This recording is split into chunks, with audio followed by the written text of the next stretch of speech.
Hello, and welcome to my review and analysis of Life is Strange 2. Before we get started, I'd like to explain how this video will be organized. This review will be split into 6 different parts: gameplay, story, characters, extra stuff like graphics and music, then comparing this playthrough to my original one, and finally my overall thoughts and opinions on the game. This is my second time playing Life is Strange 2, so this video does not contain completely fresh opinions, but I went into this playthrough with a more open mind and analytical stance, so my thoughts on this game are more fleshed out.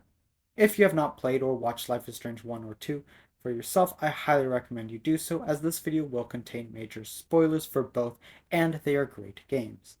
Now without further ado, let's get into the video.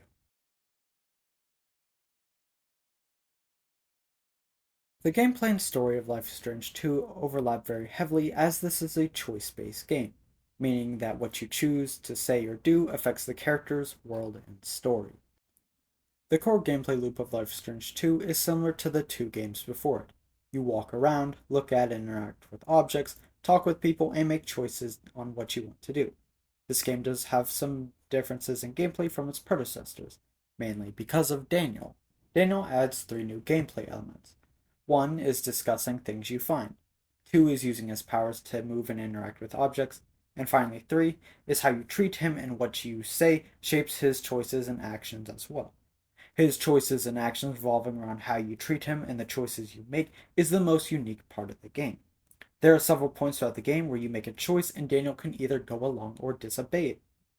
This gives your choices a much stronger sense of consequence, as the relationship between Sean and Daniel and the outcome of certain events can change tremendously. Now, Daniel does add some great gameplay mechanics that I do like, but he is also used in some ways that negatively impact the game. This next little chunk has a mixture of gameplay, story, and characters, and I will further expand on this topic in each way in the respective segment. So let's get into how Daniel impacts gameplay negatively. This is a choice-based game, meaning that the choices you choose shape the game, and that is true to a certain extent. The problem I have with Daniel is that the game uses him to move the story forward, which means that most of the things that happen outside of your choices happen through Daniel. There are several times throughout the game that I don't want to do something, but because of Daniel, I'm forced to do it. This can lead to some very frustrating moments because things that shouldn't happen or things that I wouldn't do end up happening. This makes a lot of my choices feel invalidated or feel like I am just not given a choice when I should. Now, I get why they did this. This game takes place over several months and in multiple states. They can't make a million different choices on what you can do or where you can go. There needs to be a straightforward story and character development. But because this game revolves around Sean and Daniel is the only other character that is in every episode, the easiest and best way to progress is through him. Overall, the gameplay is simple but good. There are a lot of choices that have an impact. It might not be perfect, but for the most part, I enjoyed it.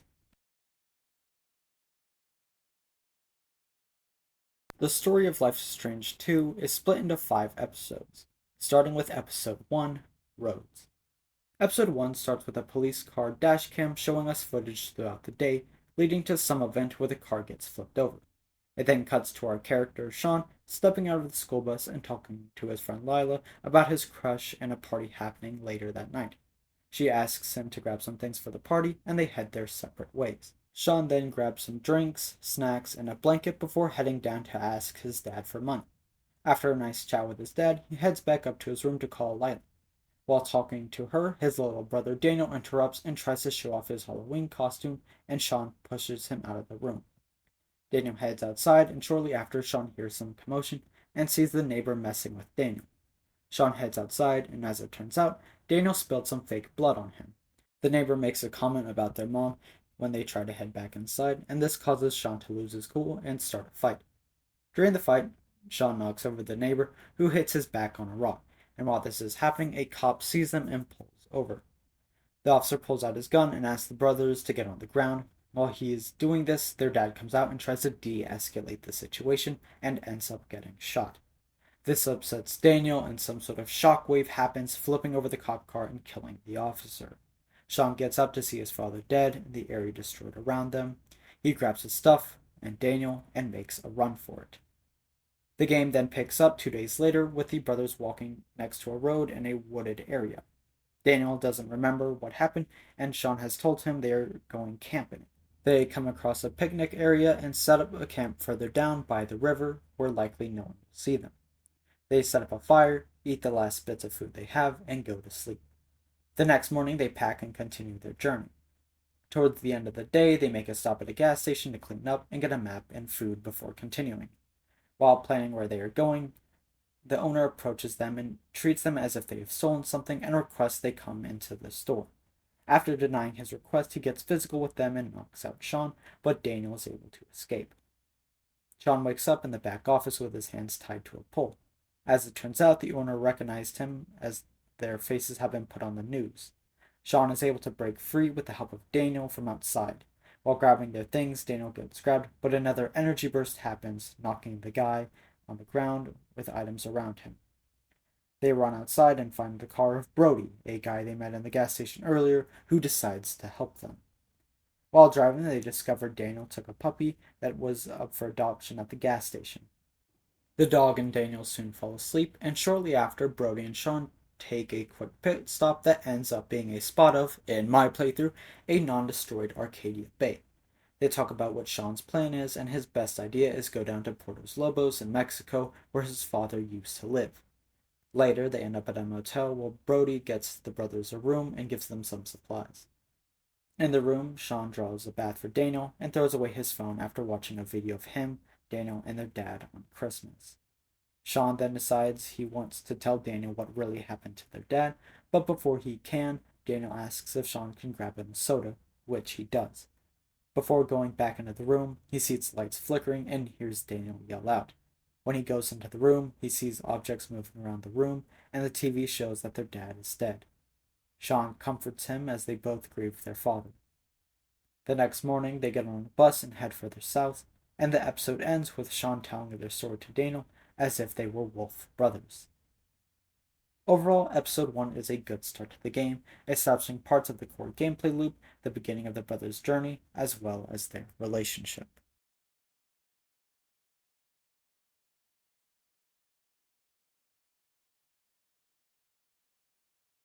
The Adventures of Captain Spirit is a little bonus episode / DLC that the game prompts you to get before starting the second episode. In it, you follow Chris, a boy around Daniel's age. It's only around 2 hours long if you do everything in it, and for the most part, it just consists of Chris doing chores and pretending to be a superhero. It has no real plot relevance outside of the fact that Chris and his dad are characters in the second game. The things you do in it carry over to the main game, such as Chris's outfit and the chores he has done. Overall, it's a nice little bonus episode that gives some more character and insight to some side characters.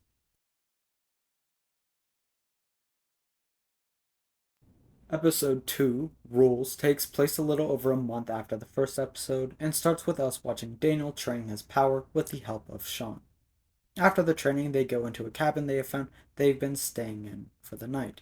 Daniel has been under the weather and they're getting low on food, so Son suggests they head out the next morning and make their way to their grandparents who aren't too far away. The next morning, they let Mushroom, the dog Daniel took, out to use the bathroom while they pack. After a little while of her not coming back, Daniel goes to investigate and so does Sean shortly after. He follows the tracks and stumbles upon a horrible sight. A mountain lion had killed Mushroom, and in my playthrough, Sean stepped in and stopped Daniel from using his powers on it. They then make a small memorial for Mushroom, and then they begin their trek to their grandparents. After a long journey, they arrive late at night, ring the doorbell, and wait for them to answer. Claire, their grandmother, answers the door and calls over Stephen, their grandfather, to see who is at their door. Claire hears Daniel cough and brings them inside. Their grandparents tell Sean that they are allowed to stay, but with a couple of rules. No leaving the house, no noise, no internet, try to help around the house, and they can't enter their mother's old room. The boys agree, head to bed, and the game cuts to 1 week later. Sean goes down to eat. Claire tells him that there might be some stuff to play with in the backyard and to go to Stephen to get the key. He goes into Stephen's office and Stephen tells him that he has notices Daniel's power. And in my playthrough, they talked about it.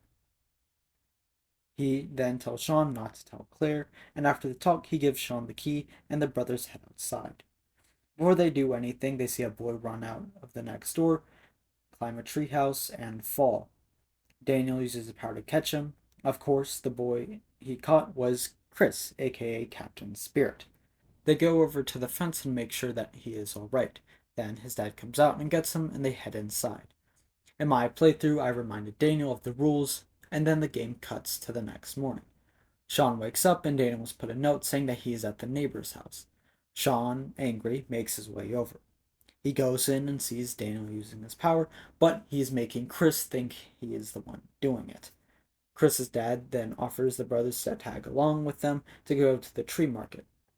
Now, this is something that I believe should be the choice of the player, as up until this moment I have been completely obedient to the rules, but now the game forces me to go out in public, which is something I don't think Sean would do without absolute necessity.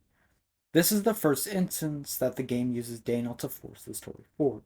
When they get to the market, Sean takes Daniel to the side to talk about the usage of his power, and in my playthrough, I told him to not tell Chris about his power. At the market, we meet Cassidy and Finn, teenagers who use trains to get around while in between work. Daniel then comes up telling Sean they have a tree picked out and they head back. When they get back to the house, Claire and Stephen are still out at church, and Daniel wants to go into their mother's old room. This is another moment that I think should be a choice, but you are forced to do for the story. Once you find the key and get in, they look around through all her old stuff and end up finding a letter that Karen sent to the grandparents saying that if the boys go to them to help them and that they can reach her through a P.O. box. Then, in a totally unpredictable move, the grandparents arrive and find them in the room and they get into an argument. Stephen goes downstairs and Claire is ready to kick the boys out when they all hear cries from downstairs and Stephen yelling out. They go down into his office and find that a cabinet fell on him. They lift it up without the use of the power, but then the police arrive at the door. Claire distracts him while the boys gather their things and escape. While they're on their way out, a cop car spots them and starts driving. But before he reaches them, Chris runs out and tries to stop it, but ends up getting hit, allowing the boys to make their escape. They make their way to some train tracks and talk about what happened before jumping onto a train to head further south. And that is the end of episode 2. The title of episode 2, Rules, is ironic because you are forced to break them. The part where you go to the market is one of the most forced parts in the game, as it is something that shouldn't happen. The reason you do this is because they need to introduce Cassidy and Finn, characters who are essential to episode 3, but there would be no way to do that without them being out of the house. Another moment is when the boys go into the mother's room, which is something I saw coming, but at least it makes a lot more sense, and they also give us a piece of information that is important for future episodes. Overall, episode 2 is alright. It sets up a lot for future episodes, and it has some good moments, but most of them end up getting overshadowed by the ending. Episode 3, Wastelands, start with a flashback to 3 months before the incident where Daniel snuck into Sean's room and stole something. This leads to a fight between them, and they end up knocking over and breaking up their dad's trophy. The dad then talks to Sean about the importance of looking out after his brother. Sean goes into Daniel's room to apologize and sees that he took an old watch. As it turns out, Sean had promised to get Daniel one but never did, and Sean ends up letting Daniel keep it, who says he'll keep it forever and ever. The game then cuts to the present, which is 2 months after leaving the grandparents, and the camera is on the watch that Daniel is no longer wearing. The brothers were able to find Finn and Cassidy again, and they joined their group. They are currently camping in a forest in North California. Sean then gets ready for the day and goes to find Daniel, who has become good friends with Finn. The brothers talk, and Daniel complains about not being able to spend enough time with Sean and that they don't train his power as much. Sean promises to work on it. They then hear a horn in the distance, which is a truck that brings the group to a pot farm where they work. While getting their assignments for the day, Daniel asks to switch jobs. Meryl, the boss, tells everyone they need to take their job more seriously and pulls Sean aside, saying that if Daniel acts out again, they're both fired. Everyone gets started with their shifts, there's some arguing, then forgiveness, and then the game cuts to after work with the group back at camp. Sean and Daniel then go to the lake to train while everyone is busy, and they talk about how Daniel has been having an attitude. Their talk develops into an argument and ends with Daniel lifting a large stump out of the lake and saying that he's not a kid anymore. The game cuts to later that night with the group around the campfire talking and telling stories about the worst moments in their life. Daniel soon gets tired and the brothers head to bed. The next day, Sean wakes up late and then we get a montage of the group working, which ends with Jacob, Cassidy, Finn, and the brothers waiting to get their pay. When it's their turn to go in, Sean tells a reluctant Daniel to wait outside. While business is happening, Big Joe brings Daniel in, who is snooping around in the building. This upsets Meryl, who tells everyone they won't begin their pay, and then fires the brothers. Big Joe is then told to deal with Daniel, but before he can do anything, Daniel uses his power in front of everyone to throw an object at him, and Sean takes the blame and gets knocked out.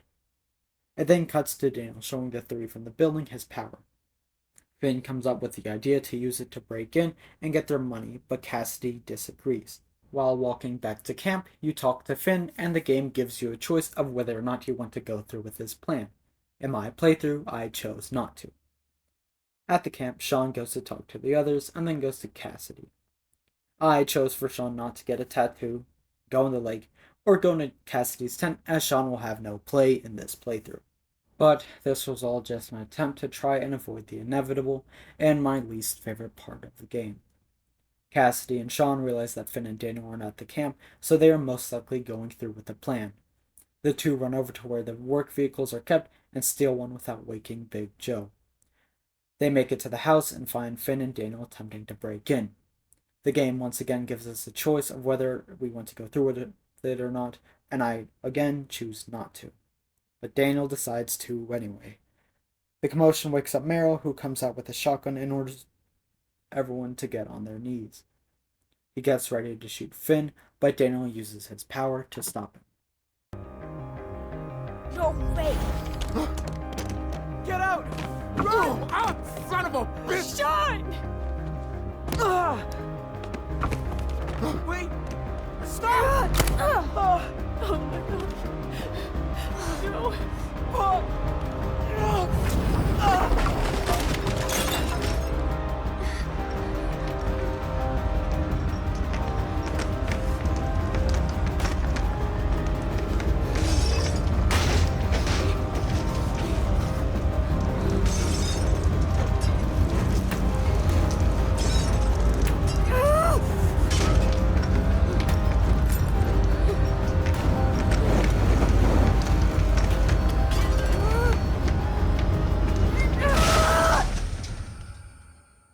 We then get to see the damage caused.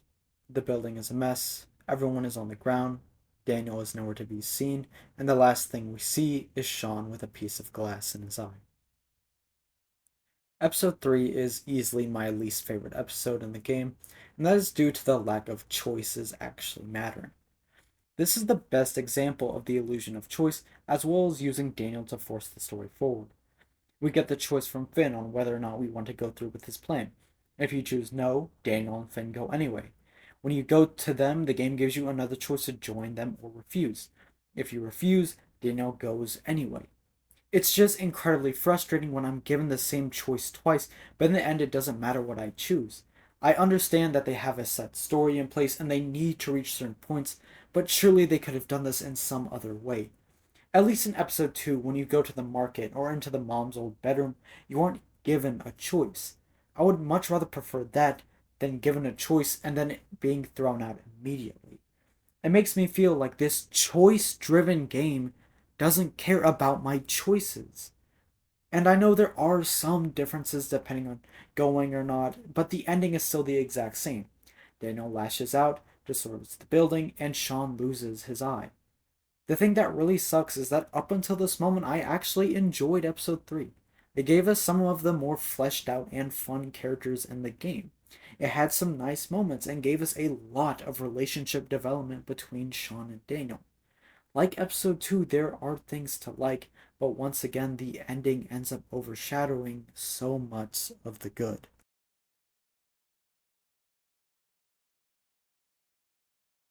Episode 4, Faith starts with a dream sequence where Sean and Daniel are back at the picnic area from the first episode. Daniel asks Sean to come get him and proceeds to fall off a ledge, and Sean wakes up in a hospital. 2 months have passed since the incident at the farm. His nurse Joey comes in to do some vision tests and says he is fit enough to leave the hospital, but that means Sean will go to jail. They are then interrupted by FBI agent Flores, who has been assigned to the case and is trying to help him and figure out what happened. After their interrogation is over, Joe comes back to clean out Sean's eye and sneaks his journal back to him. In it, he finds a note from Jacob saying that Daniel was with him. His best guess is that they're at Haven Point, his old home. Sean makes a plan that night to break out. He's able to break the window lock and walk on a ledge to some scaffolding on the side of the building. He then gets back inside to grab his stuff. Once fully out of the building, he steals a car and starts driving. After a long drive, he pulls off to the side of the road to sleep. He has a really nice dream sequence with his dad that gives us a look into what could have been if none of this happened. He is then woken up by two people who claim he is on their property, and they force him to get out and apologize before letting him go.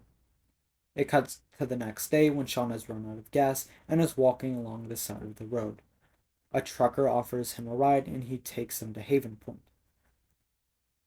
In front of the church, there is a father with his sick daughter, and they invite him inside to watch the service. Sean goes upstairs where no one will see him and watches as Daniel uses his power to lift a cross. After the service, the sick girl from before comes up, and it turns out to be Jacob's little sister. She then takes Sean to Daniel. The brothers are excited to meet again, but the Reverend Mother asks the kids to go into the back for a second, and she talks to Sean. They get into an argument, and she pretends to have been pushed over by Sean. When the kids come back out, she forces Daniel to choose between staying or leaving, but Daniel wants to stay. Sean is then kicked out. Outside of the gate, Karen, his mother, is there. She then takes him back to the motel where she has been staying at. He cleans off and sees a note from Karen saying that she is grabbing some groceries. He calls Jacob and they make a plan to meet up to figure out a way to save Daniel. Shortly after Karen returns, the two talk. This, in my opinion, is the best part of this episode, as it gives a lot of insight into who Karen is, why she left, and how it impacted the whole family, especially Sean. Then, when they go outside to talk, it is hands down one of the best moments in the game, as you can end the conversation at any point, giving the player the choice of how they want to treat and interact with Karen. I chose to fully talk to her, and while I still don't like what she did, I was able to understand her. After they talks, they go and meet up with Jacob. They make a plan to go into the house where the Reverend Mother and Daniel stay to get his things as well as evidence against her. Jacob and Sean sneak in and get what they are looking for, but before they can leave, someone comes in and Karen makes a distraction by setting a building on fire. Jacob goes to grab his sister while Karen and Sean make their way into the church. Daniel is then once again forced to choose between his family and the church and is undecided. Sean tells Daniel about all the things they found in the house, her hiding letters from him, and the fact that she is letting Jacob's sister be sick without help, and how she was kicked out of her old church. Eventually, her right-hand man starts hitting Sean, but he keeps getting back up. At some point, Daniel uses his power and ends up knocking over a candle, starting a fire. The guy then ends up drawing a gun on Sean, but Daniel stops him and rushes to his family. They then leave the church, say goodbye to Jacob and his sister, and hit the road, ending episode 4. Overall, episode 4 is a very solid episode. Almost everything in it feels like it should happen, and outside of the two guys who forced Sean out of the car, nothing felt too forced. It's a good episode that finally reveals Karen and gives probably the best conversation and relationship building in the game. Episode 5, Wolves, starts with the brothers waking up next to a canyon in Arizona 7 weeks after Haven Point. They had spent the previous night camping out and stargazing. They then head back to Away, a small commune that's off-grid, where Karen had been staying. Sean finds a note in the trailer saying that she's out for groceries and will be back soon. While the boys wait, Daniel helps out with some art and Sean gives back the telescope and they do a little treasure hunt. When Karen returns the groceries, she plays catch with Daniel, and Sean talks to the one and only David Madsen. When they've put their groceries away, Karen talks to Sean, and she wants to spend some time with the boys, so they take a trek around the canyon and end back up where the episode started. While there, Karen tells them that the police are starting to narrow down where they are, so the boys will need to leave the next day. The three light some floating lanterns, and then it cuts to the next day where the car is packed and the last thing they need is a police scanner from David. Sean goes to grab it and ends up talking some more to David, who warns him about what could happen in the future. Afterwards, Sean and Karen have one last nice moment before they leave. The brothers head back out on their own once again. In the car, they talk about what their future holds, and Sean tries to comfort Daniel. Eventually, they make it to the border and they are stopped by the wall. Daniel uses his power to rip a hole in it, and before the two can walk through, Daniel is shot by a vigilante and Sean gets tied up. Border Patrol arrives, wondering what is going on, and realizes that the boys are the Diaz brothers, and takes them and the vigilantes into custody. Sean wakes up in a cell and shortly after is taken to be interrogated. While he's being interrogated, Daniel breaks him out, and they steal a cop car and rush to the border. Unfortunately, at the border, Agent Flores and a ton of cops are waiting for them. With nowhere else to go, the game gives us our final choice. They can either surrender or use Daniel's power to rush the border. In my playthrough, I chose to surrender as I believe it's the best choice for Daniel. He doesn't know much Spanish. It could be dangerous, and Sean needs to find a way to pay for everything. If they surrender, they can work out a deal, and Daniel can still live a good life in America.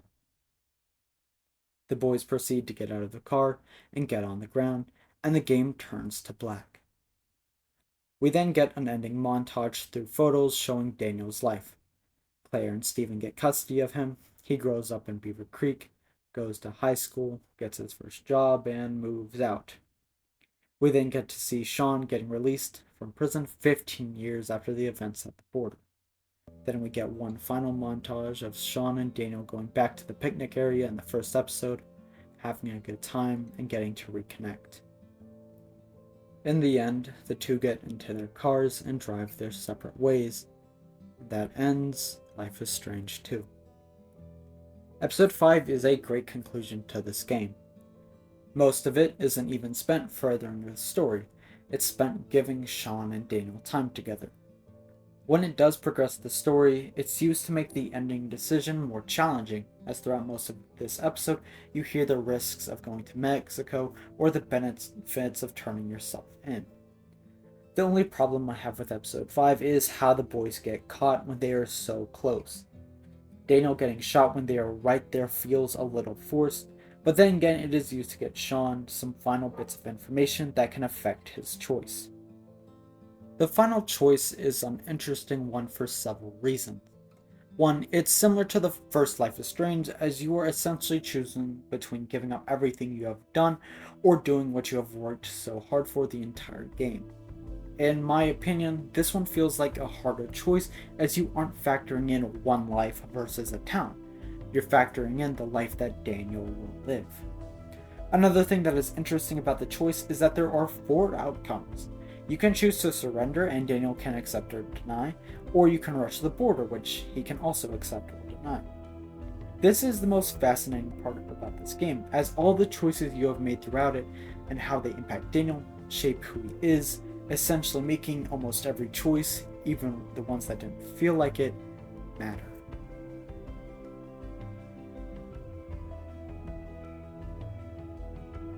The story of Life is Strange 2 is a journey of 2 brothers and their relationship. No matter where they were or what was happening, they were brothers, and at the end of the day, that's all that mattered. Keeping Daniel safe and choosing to do what you thought was best for him was the real story. There were a lot of extreme things that happened, and there were a lot of story moments that were both good and bad, but they all shared the same purpose of shaping Sean and Daniel. Overall, the story is a good one, and it is something I was glad to experience again.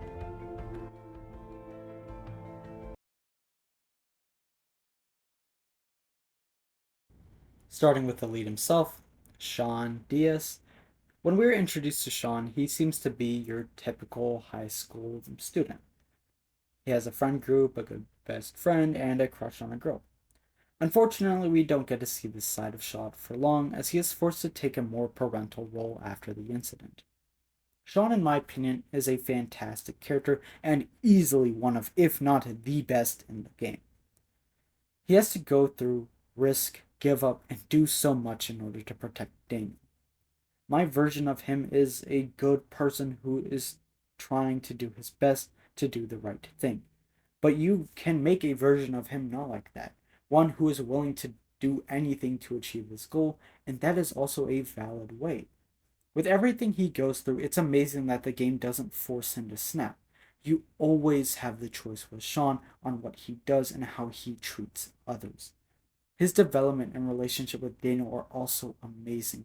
He treats him like a little brother. This game does Sean perfectly, and he is a phenomenal character to choose to be this game's protagonist and Daniel's older brother.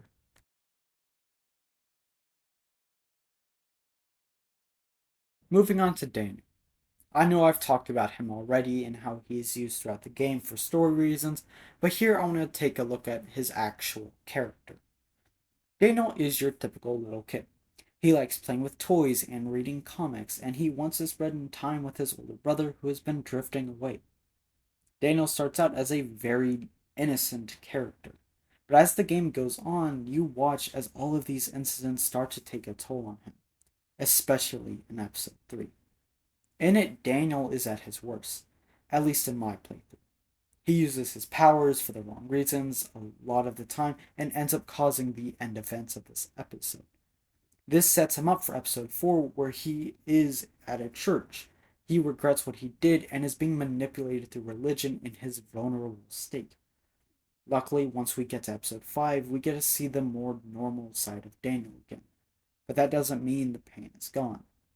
We see some of his inner thoughts and feelings in the car ride to the border. As I've said before, your choices in this game impact Daniel. And in my playthrough, he chose to surrender with me.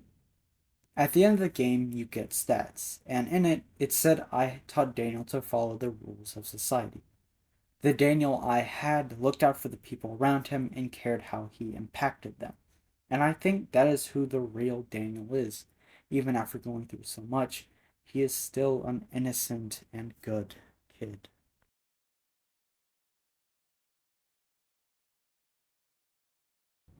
Now moving on to Karen, the most complex character in the game. Karen is kind of hard to talk about as so much information is dumped on us all at once. We do get some information about her throughout the game. We know she left when Daniel was young, she hasn't contacted anyone during that time, and up until we meet her, that's about it. When we do meet her, we learn a lot about why she left. She was someone who didn't fit into society well, but she tried.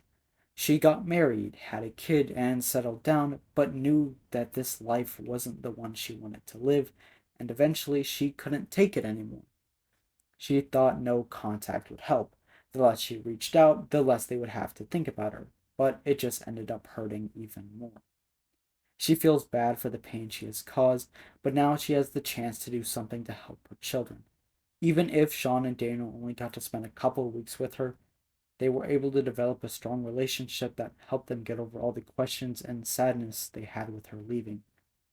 She put in a lot of work with the time she had, helping to save Daniel and give them a safe place to stay. Karen might not be a perfect mother, but she tried her best to be when she was truly needed. Now, moving on to David, the only character I've been able to talk about in all 3 reviews. There's not too much to talk about, but we have now seen David in 3 different stages. In Before the Storm, we see him trying to connect with Chloe. In Life is Strange, we see how much that he truly cares for her, and in this game, we see the aftermath of Chloe's death and how that has changed him. In the other games, he was very uptight, but in this game, we get a much friendlier and more open David. It's nice to see him again and in a better light, but it's also sad knowing how he got here. Now, moving on to other characters that I want to talk about but aren't as important. Lila. In my playthrough, she is only in the first episode, but she seemed to be a great friend to Sean and Daniel, and I do wish we could have seen more of her. Claire and Stephen were willing to take in their grandsons who were wanted and who they hadn't seen for years. They might be a little strict, but they were great people and even took care of Daniel after the events of the game. The episode 3 gang, Finn, Cassidy, Penny, and Jacob, and the rest, were all pretty fun and actually very fleshed out characters. And finally, the boy's father, Esteban. We only get to see a little bit of him, but from what we do see, he is an incredible father who worked hard to get where he is and was easily one of the best characters in the game. Overall, the characters in Life is Strange 2 all had a purpose. There weren't a lot of background characters, making each character that we interact with matter in some way. This led to most characters being unique, fairly well developed, and feeling like real people.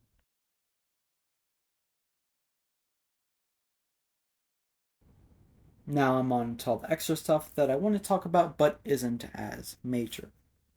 The graphics and animation in this game are a huge improvement over the games before. It looks a lot cleaner and more realistic, while still keeping most of the cartoony and painted look.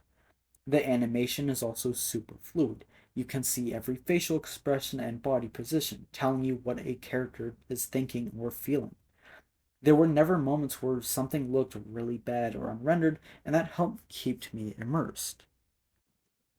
Now, onto this game's music. The music was good, but not as impactful, at least in my opinion, as the first Life is Strange. This is probably due to the fact that I don't have as much of a connection to this game, but I did start growing attached to the music as the game went on. The theme music had a Life is Strange feel, but was still able to be different.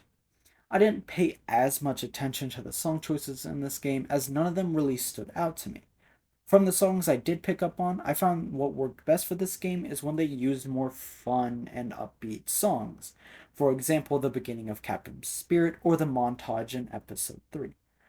Something I'm glad this game did was primarily use its theme during big moments. Overall, the music is great. Moving on to pros and cons, I'll be starting with cons first, just to get them out of the way. First things first, I've already kind of mentioned it, removing choice or like making choices not really matter.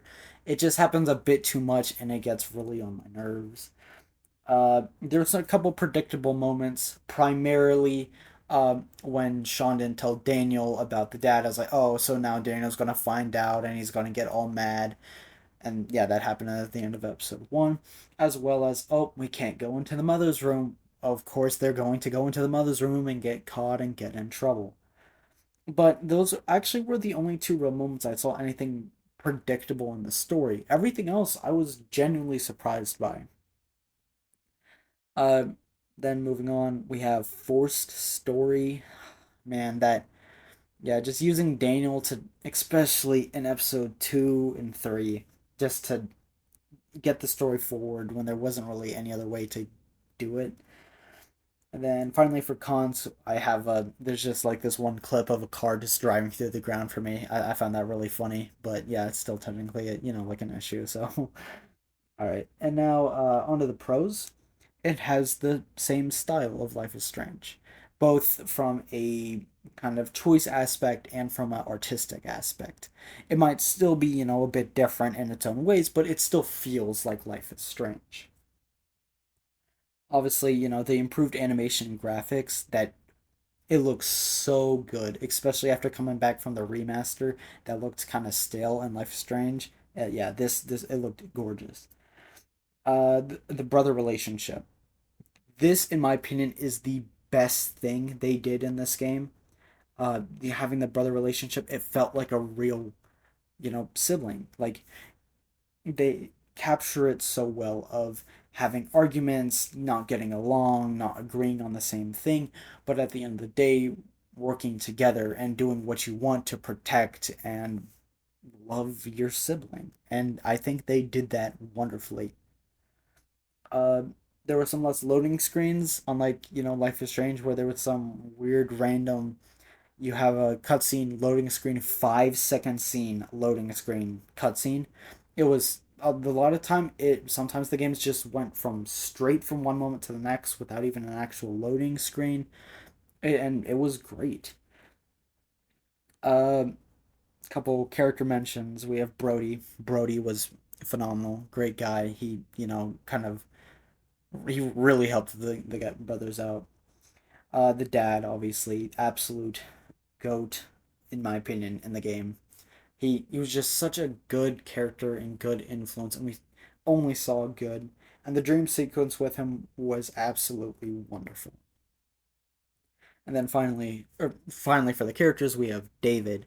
And David, I love the man. He was in every game so far up to this point, and he plays a great part. It's cool to see his development through each game, even if he's kind of similar in Before the Storm and Life is Strange. But it's still nice to have this one kind of just character that's in everything, even if he's only in it a little bit. And also, when you talk to him that like final time before Sean leaves, and he actually had plays like the Life is Strange theme like behind him. Oh, such a good moment. I love that. Love that so much. Also, how he mentioned, like, I've never met someone with a superpower before, which, that's also, not true. And then finally is the in game journal. If you played this game and you were like me and you don't really look through the journal, I highly recommend you do so. After I'm done playing the game, I usually just go back and look through it real quick just to see what it is. And it actually gives you a lot of information of what happens between the episodes. Because in between the episodes, it's a lot of time, it's over a month of time. And you get stuff like, oh yeah, so we were homeless for a little bit, I did a little bit of work, stuff like that. It's really interesting. It also gives more depth into Sean's thoughts and what he's thinking in certain moments, and it also feels real. He has drawings, he has doodles, he has random messages. It's just such a solid piece of like in-game lore, and I would highly recommend if you've played the game to just go and look at it. It's great, honestly. So yeah. And that essentially wraps up all the extra stuff I wanted to cover from this game.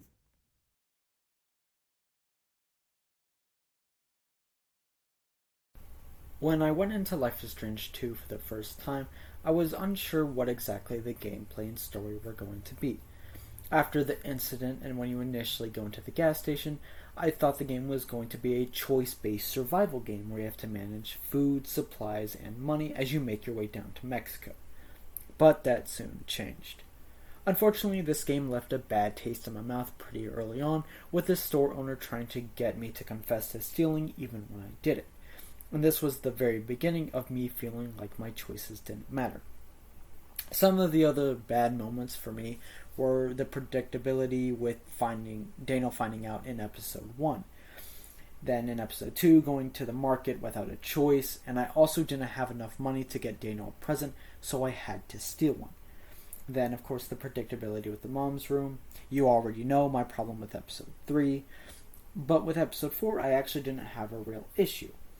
And then the last thing was how the boys got caught right before the border.